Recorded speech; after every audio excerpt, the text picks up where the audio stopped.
Automated permanent academy account register పాపారో జారీ ప్రక్రియను వేగవంతం చేయాలని విజయనగరం జిల్లా కలెక్టర్ డాక్టర్ బిఆర్ అంబేద్కర్ అధికారులను ఆదేశించారు. అధికారులతో గురువారం సాయంత్రం నిర్వహించిన వీడియో కాన్ఫరెన్స్లో ఈ అంశంపై చర్చించారు. జిల్లాలో అపార్ ప్రక్రియ పట్ల అసంతృప్తిని వ్యక్తం చేశారు. దీనిపై ఎంఈఓలు ప్రత్యేక దృష్టి పెట్టి త్వరగా ప్రక్రియను పూర్తి చేయాలని అన్నారు. పుట్టిన తేదీ ధ్రువపత్రాలు లేకపోవడం వల్లే అపార్ ఆలస్యమవుతుందని కొంతమంది తమ దృష్టికి తీసుకొచ్చారని అన్నారు.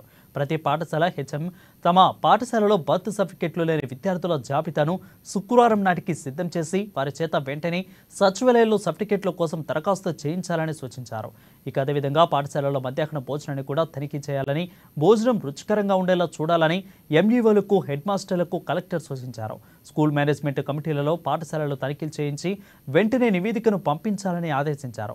అలాగే వెల్ఫేర్ అసిస్టెంట్ చేత పాఠశాలల తనిఖీల ప్రక్రియను పూర్తి చేయించి యాప్లో అప్లోడ్ చేయించాలని అన్నారు.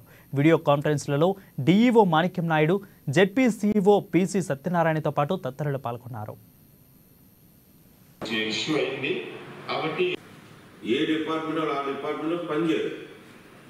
పనిచేయకుండా ఏంటంటే ముందు పక్క డిపార్ట్మెంట్ తోసేస్తే వాడు కోఆపరేట్ చేయట్లేదు, వాడు మాకు ఇది ఇవ్వట్లేదు అని అన్నప్పటికీ ఏంటంటే మీ ల్యాబ్స్ మీరు కప్పుకున్న పనికి వస్తుంది మాత్రం అంతే.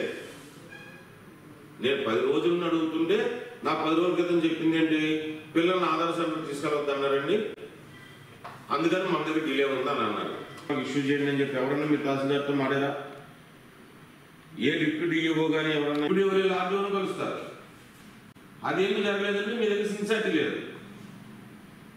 మీ ఇన్ఫ్లుయెన్స్ కప్పించుకోవడం కోసం తహసీల్దార్కి సర్టిఫికేట్ ఇవ్వట్లేదు. తహసీల్దార్ తెలియాలి కదా సర్టిఫికేట్ కావాలి మీకు అని. గ్యాస్ ఇంకా ఫుల్ఫిల్ చేయలేకపోతున్నారు, అది ఒకసారి చూసుకోండి. ఎలా రిపేర్ మెనూ వచ్చింది, కలిపి ఒక మెనూ ఇచ్చారు. ఆ రోజు మీ అందరూ కంప్లీట్ చేసే వాళ్ళకి ఎంఈ వాళ్ళ కంప్లీట్ అయిందా? రివైజ్మెంట్ మనం చూపించలేదు మీరు. మనం వచ్చినప్పుడు చెప్తారు బోనస్ వేస్తారు సార్.